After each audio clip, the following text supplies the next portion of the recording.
दायरा दायरा हर रिश्ते में बहुत ज़रूरी है अगर आपको उस रिश्ते को लॉन्ग लास्टिंग बनाना है तो।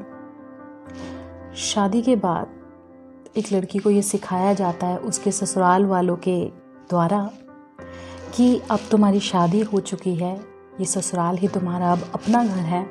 अपने मायके वालों के साथ एक दायरे में रहना, दायरे में उनके साथ बातें करना, दायरे में वहाँ आना जाना।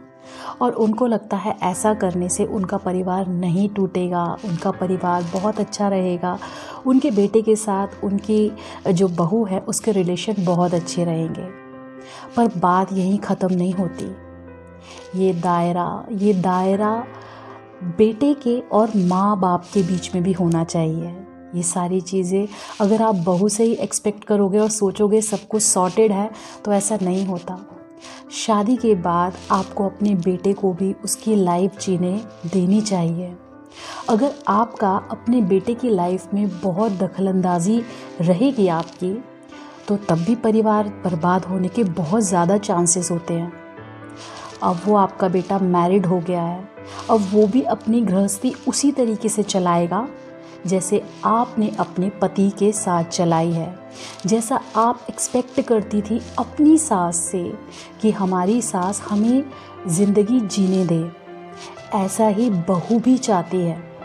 तो अपने बेटों की ज़िंदगियों से उनको गाइड करें, पर उनकी ज़िंदगियों में इतनी दखलंदाजी ना करें कि अपने ही बेटे की फैमिली ख़राब करने की आप ज़िम्मेदार बन जाएं। पर ये ज़िम्मेदारी तो वो लेते ही नहीं। नाम तो यही होता है कि परिवार टूटा है तो वो बहू गलत आई थी। बहुत समझदारी से लड़कियां ये बात समझें और अपने ऊपर इस ब्लेम को लेना बंद करें।